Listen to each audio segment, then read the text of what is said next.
Well, many of us will be taking some time off this summer, but before we do, I think it's worth taking some time to consider your manners as you prepare for your vacation. Christy Spencer from The Polite Company is here with some tips for us. Welcome back. Thank you so much for having me. Thank you for being here. So, assuming a lot of people are going to be traveling by plane to their destinations, what should people keep in mind before they even take off? So you want to board that plane when it is your time to board the plane. We act like something is going to happen if we don't stand in line. So board the plane as they tell you to board the plane. Have your tickets out ready. That same thing goes for TSA. Have it ready. People don't like standing in line. We're all anxious. We're all in it together though too. So just kind of follow along. Do what you're asked to do, and it'll go a lot more smoothly. Yeah.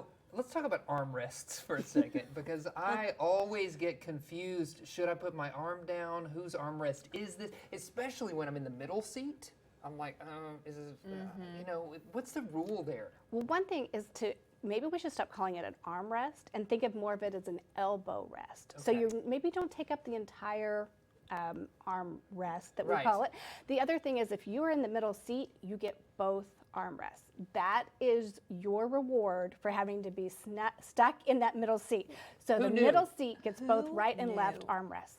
Okay. Whoa. Is it also okay, like you said, if you just take up a little and leave someone else a little place to put their elbow also? I think so. And I think even you can say something like, would you like the front or the back of this armrest? And just kind of, have that conversation. Assign be your spot. friendly to somebody else and just let them know. But, also, I do plan on using that armrest as well. How can we deal with maybe another passenger on the flight? Let's say there's like a 4-year-old who's kicking my seat behind me the whole time. What's the right way to go about raising that as an issue? If you're going to do that, first I would address the parent. I wouldn't, as the adult, address the child. But I think you could turn around and say, could you please ask your little mister there to not kick my seat anymore? And if you were, maybe you're a little bit hesitant to do that, I think you ask a flight attendant to take care of it for you. Yeah. And we really are in a heightened state, literally and figuratively, when we're on those airplanes, and emotions can overflow. So I think that, you'll be able to kind of read the room by their response to you. So it's so popular right now also when we get to our destination, a lot of people stay in other people's homes, like Vrbo, Airbnb, that kind of things. What is the etiquette when you're staying in somebody else's digs? I think communication is key. So if they are going to meet you for arrival or something like that, communicate when you're going to be there so they're not waiting for you.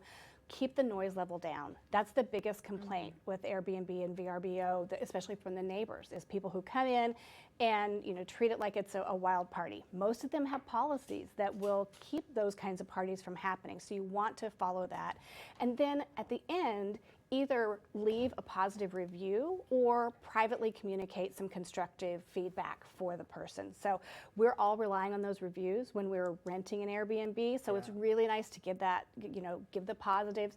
If there's anything that didn't work out, maybe address it with the homeowner first. Okay. Great Interesting. tip. Okay. Yeah. So if people are looking for more information, where should they go?